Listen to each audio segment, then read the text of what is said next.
Dear students, किरण civil service की online GK class में आज हम आपके साथ सेट नंबर 4 लेकर आए हैं। कल किसी कारणवश सेट नहीं आ पाया था, लेकिन आज हमारा सेट नंबर 4 है बिहार स्पेशल। अभी हम लोग बिहार स्पेशल कर रहे हैं 2020 MCQ, जिसका चौथा दिन है, हमारा चौथा सेट है।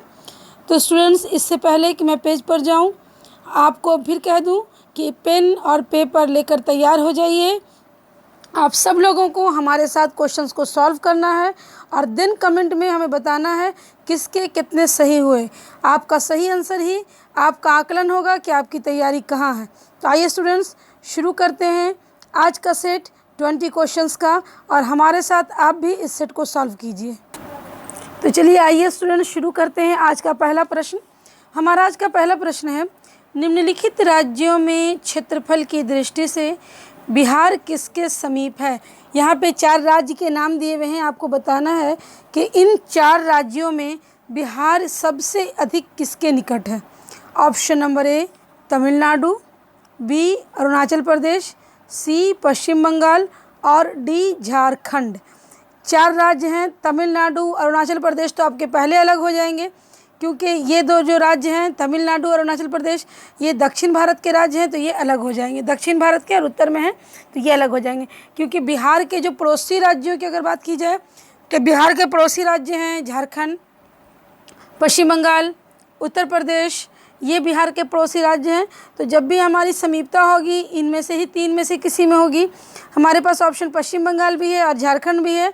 तो अगर हम इसका सही आंसर निकालें, ऑप्शन ए में क्या था, तमिलनाडु, ये तो बिल्कुल नहीं होगा। बी में अरुणाचल प्रदेश, ये भी नहीं होगा। आप देख लीजिए, तमिलनाडु नहीं, अरुणाचल प्रदेश नहीं।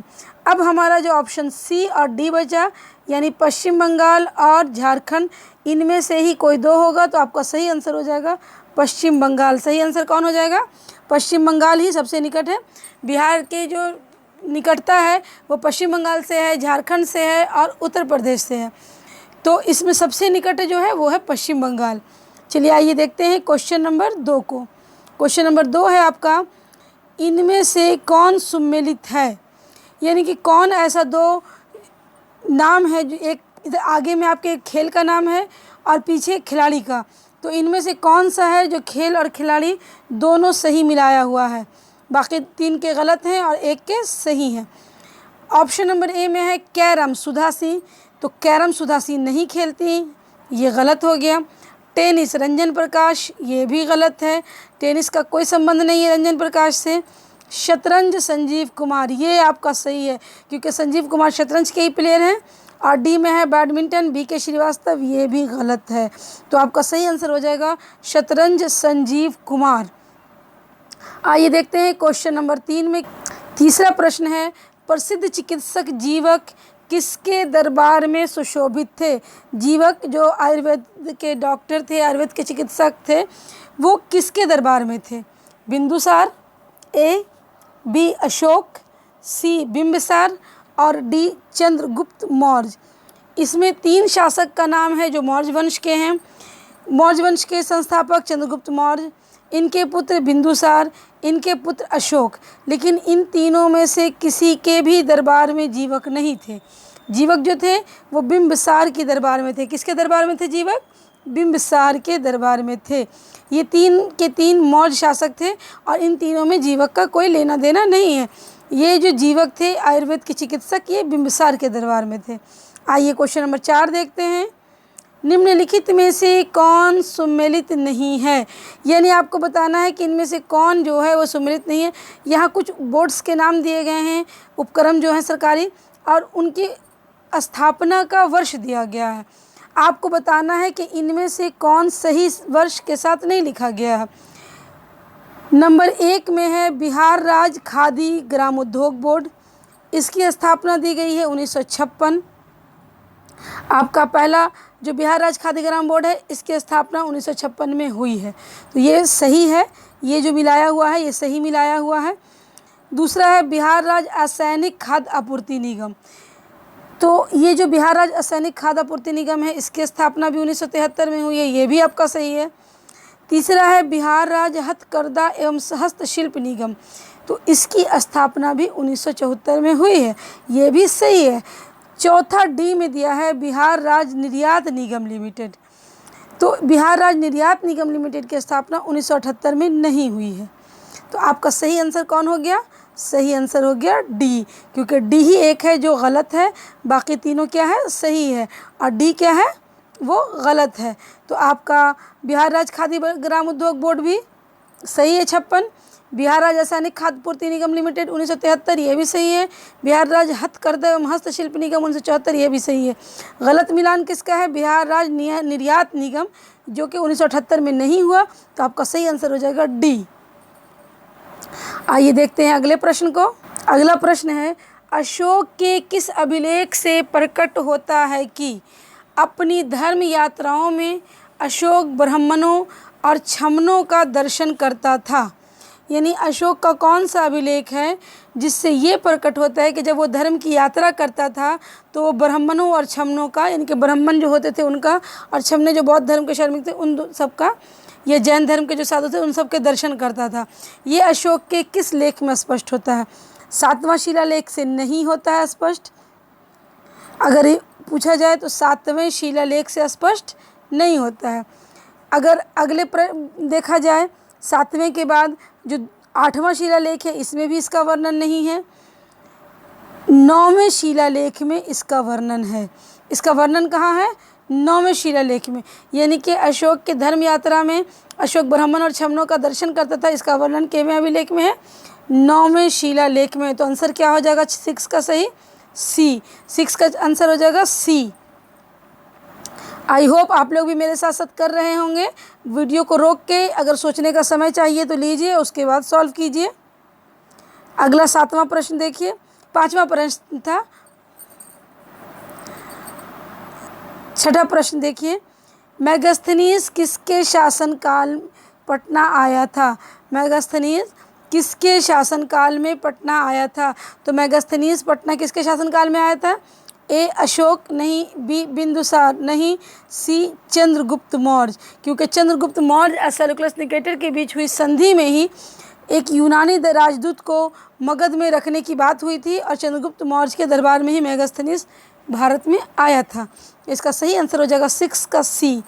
6 का क्या हो जाएगा? सी हो जाएगा। आइए देखते हैं अगला प्रश्न।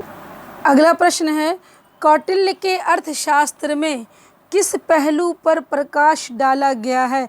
यानी कौटिल्य के द्वारा लिखी गई जो अर्थशास्त्र नामक पुस्तक है उसमें किस चीज़ पर प्रकाश डाला गया? ऑप्शन ए आर्थिक जीवन, ऑप्शन बी राजनीतिक नीतियाँ, सी धार्मिक जीवन, डी सामाजिक जीवन। 4 ऑप्शन है। अर्थशास्त्र में किसका वर्णन है? अर्थशास्त्र में आर्थिक जीवन का वर्णन अगर है तो ए, राजनीतिक नीतियाँ हैं तो बी, धार्मिक जीवन है तो सी, और सामाजिक जीवन है तो डी। मैं आपको बता दूं, अशोक का जो चंद्रगुप्त मौर्य के जो गुरु थे चाणक्य, उन्हीं का नाम आपको कौटिल्य भी मिलता है, विष्णुगुप्त भी मिलता है। वो तक्षशिला के ब्राह्मण थे, उनका नाम विष्णुगुप्त था। उनकी नीतियों के लिए उनको चाणक्य की नीति के नाम से उनको चाणक्य भी कहा जाता है। और उन्होंने जो अर्थशास्त्र की पुस्तक लिखी है इसमें उनका नाम कौटिल्य भी मिलता है। तो उन्होंने अपनी पुस्तक में राजा के राजनीतिक कर्तव्यों का वर्णन किया है। तो इसका सही आंसर हो जाएगा बी, राजनीतिक नीतियाँ। क्या हो जाएगा? राजनीतिक नीतियाँ। इसका सही आंसर हो जाएगा 7 का। आइए देखते हैं नेक्स्ट क्वेश्चन। देखिए अगला क्वेश्चन आपसे मैंने एक दिन और एक सेट में किया था, आज उसको रिपीट इसलिए किया है कि देखते हैं आप लोगों ने उस सेट के बाद उसको दिमाग में रखा है या फिर निकाल दिया है। कभी कभी मैं कुछ क्वेश्चंस रिपीट करती हूँ जानबूझ के देखने के लिए कि आपकी मेमोरी पावर कहाँ पर है। बिहार के क्रांतिकारी नेता खुदीराम बोस के वकील थे। खुदीराम बोस जिन्होंने मुजफ्फरपुर में जज की गाड़ी पर बम फेंका था, उनके मामले की सुनवाई जब हुई थी तो उनके वकील कौन थे? भूपेंद्र नाथ दत्त, त्रिलोचन सिंह, अमितनाथ दास, कालिदास बसु। किनके? खुदीराम बोस के वकील। तो खुदीराम बोस के वकील कौन थे? तो इसका आंसर हो जाएगा option number D, Kalidas Basu. कौन हो जाएंगे? कालिदास बसु, जो कि खुदीराम बोस के वकील। अगला क्वेश्चन है, रिच डेविडिस के अनुसार निम्न में से कौन राज्य 8 राज्यों का संघ था? इसमें जो भी राज्य के नाम दिए गए हैं ये राज्य महाजनपद के रूप में थे। मगध हैं, काशी हैं, वज्जी हैं, इनमें से कोई नहीं। तो मगध में कोई अन्य राज्य सम्मिलित नहीं था, काशी में भी कोई अन्य राज्य सम्मिलित नहीं था, लेकिन वज्जी जो था ये 8 जनपदों का एक समूह था, 8 राज्यों का एक समूह था और सामान्यतः कहा जाता है कि ये पहला गणतंत्र राज्य था। तो इसका सही आंसर हो जाएगा वज्जी। वज्जी यानी कि वैशाली, जहाँ इसे लिच्छवियों के नाम से भी जाना जाता है। इसकी लिच्छवी भी इसका एक राज्य था जो कि सबसे ज़्यादा विख्यात है। तो रिच डेविडिस ये एक इतिहासकार हैं, इनके अनुसार जो वैशाली था, वज्जी था, ये 8 राज्यों का क्या था, संघ था। आइए देखते हैं क्वेश्चन नंबर 10 में क्या है, लगनी राग किस क्षेत्र में किया जाता है या गाया जाता है। लगनी एक राग है जो विशेषतः शादी विवाह के के अवसर पर महिलाएं गाती हैं। तो आपको बताना है कि इनमें से किस क्षेत्र में गाया जाता है। मिथिला यानी कि दरभंगा के इलाका में, बी मगध के इलाका में, गंगा के उस पार पटना नवादा का जो इलाका है, नालंदा का, सी भोजपुर के एरिया में यानी आरा बक्सर जो है, अंग ये आपका भागलपुर का एरिया हो गया। तो आपको बताना है कि इनमें से कौन सा क्षेत्र है जहाँ लगनी राग गाया जाता है। तो लगनी राग मिथिला की जो महिलाएं हैं वो विशेषतः शादी विवाह के अवसर पर गाया करती हैं। क्वेश्चन नंबर 10 तक हमारा हो गया है। क्वेश्चन नंबर 11 है, बिहार में जायद की फसल। देखिए फसल में 3 कैटेगरी होती है, खरीफ, रबी और जायद। तो बिहार में जायद की फसल उगाने वाले ज़िलों में कौन सा शामिल नहीं है। तो जो फसल प्रारंभिक ठंडी में नवंबर के टाइम लगाई जाती है और मार्च के समय काटी जाती है उसे रबी कहते हैं। जो फसल जून जुलाई में लगाई जाती है और अक्टूबर नवंबर में काटी जाती है उसे हम खरीफ कहते हैं। लेकिन मार्च और जुलाई के बीच में जो कुछ अल्प समय में सब्ज़ी वगैरह की खेती की जाती है मक्के उक्के की, इसे जायद फसल या कैश क्रॉप, नकदी फसल के नाम से जाना जाता है। तो आपको बताना है कि इनमें से कौन सा ज़िला है जहां जायद फसल नहीं होता है, मतलब शामिल नहीं किया गया है उगाने वाले में, यानी कि यहाँ से उतनी मात्रा में नहीं होता है। ए दरभंगा, बी मुजफ्फरपुर, सी सहरसा, डी बोडा। तो यहाँ आपका जो सही आंसर है वो हो जाएगा मुजफ्फरपुर। मुजफ्फरपुर जायद की फसल के लिए नहीं जाना जाता है, यहाँ जायद की फसल बहुत ज़्यादा मात्रा में नहीं होती है। तो आइए देखते हैं अगले प्रश्न को। अगला प्रश्न जो 12वां प्रश्न है, बिहार में प्रथम बालिका विद्यालय की स्थापना किसने की। यानी कि फर्स्ट टाइम बिहार में जो गर्ल्स के लिए स्कूल थी, महिलाओं की स्कूल थी, उसे किसने खोला था। Option A Shrimati Sandhya Sinha, B Shrimati Aghor Kamini Devi, C Parmeshwari Devi, D Shrimati Kaushal Kishore Kamini Devi. तो मैं आपको बता दूं कि सबसे पहला जो महिलाओं के लिए विद्यालय की स्थापना की थी वो श्रीमती अघोर कामनी देवी ने की थी। किन्होंने की थी, श्रीमती अघोर कामनी देवी। आज भी ये विद्यालय आपको पटना म्यूज़ियम जो है पुराना वाला उसके बगल में स्थित है। श्रीमती अघोर कामनी देवी जो विद्यालय है, यहाँ शिल्पकला वगैरह की शिक्षा दी जाती है। आइए देखते हैं अगले प्रश्न को। अगला प्रश्न है, बिहार में प्रथम आर्य समाज मंदिर कहाँ स्थापित की गई थी। यानी कि बिहार में फर्स्ट टाइम आर्य समाज मंदिर कहाँ स्थापित की गई थी। ए पटना सिटी, बी दानापुर, सी भागलपुर, डी बिस्ता में। आपको बताना है कि फर्स्ट टाइम आर्य समाज मंदिर की स्थापना बिहार में कहाँ हुई थी। तो इसका सही आंसर आपका जो है वो हो जाएगा कौन सा, पटना सिटी। ए पटना सिटी में, क्या हो जाएगा, पटना सिटी में। आइए नेक्स्ट प्रश्न को देखते हैं। राज्यों के राज्यपाल की नियुक्ति कौन करता है। ए राष्ट्रपति, बी प्रधानमंत्री, सी भारत के गृह मंत्री, डी राज्य के मुख्यमंत्री।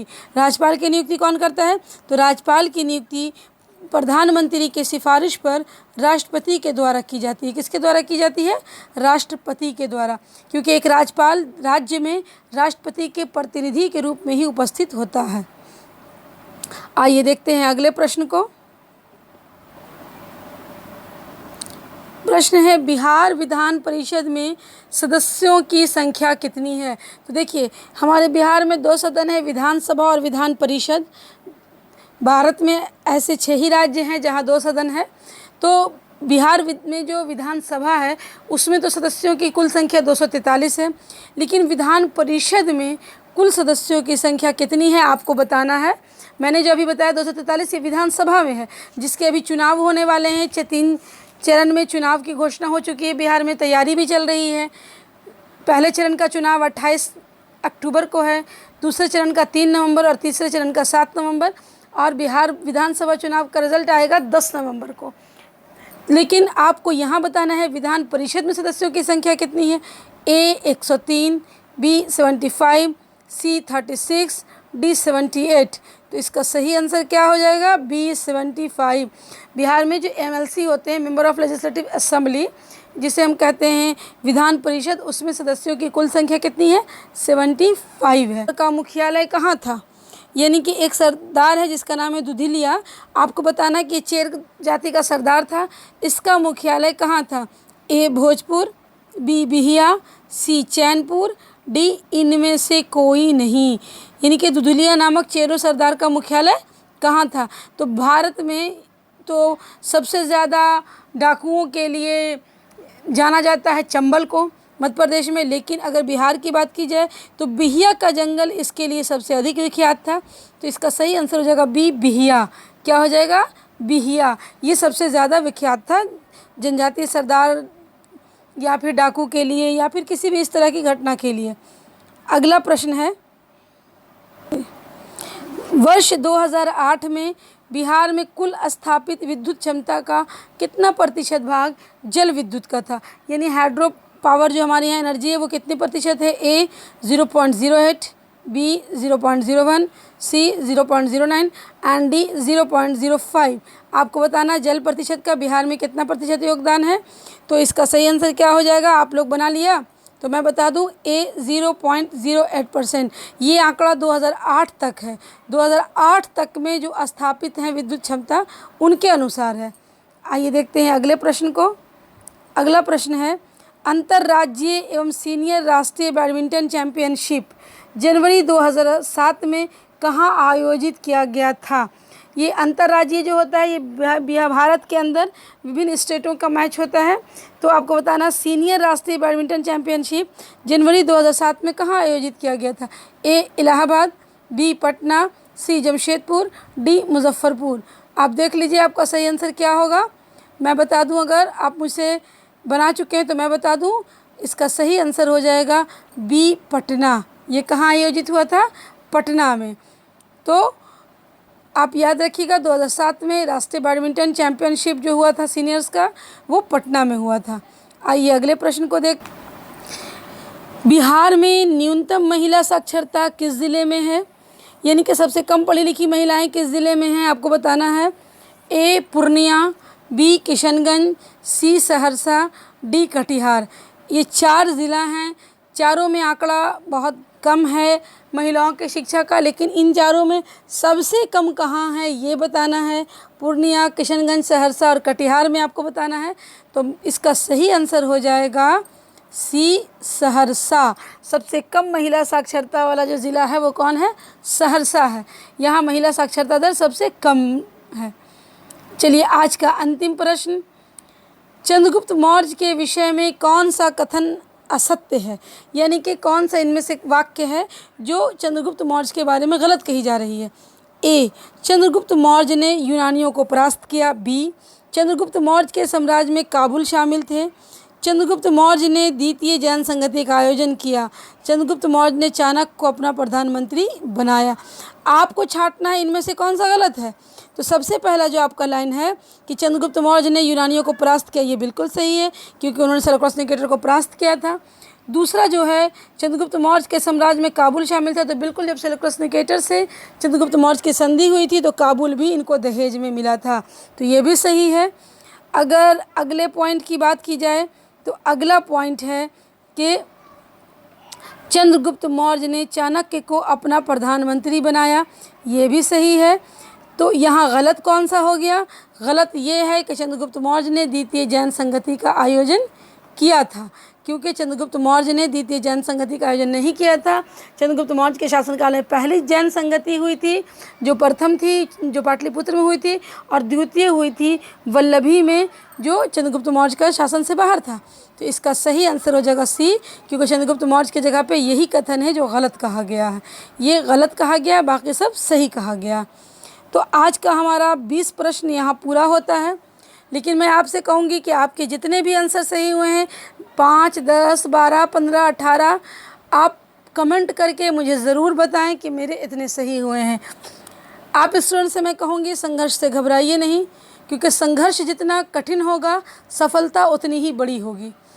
संघर्ष ही सफलता की कुंजी बनती है। आप संघर्ष करें, लगातार परिश्रम करें, तैयारी करें, हर माध्यम को अपनाएं, अंततः कामयाबी आपको अवश्य मिलेगी, क्योंकि कामयाबी संघर्ष के बाद सुनिश्चित होती है। तो स्टूडेंट्स आज के लिए इतना ही। Bye bye, good night.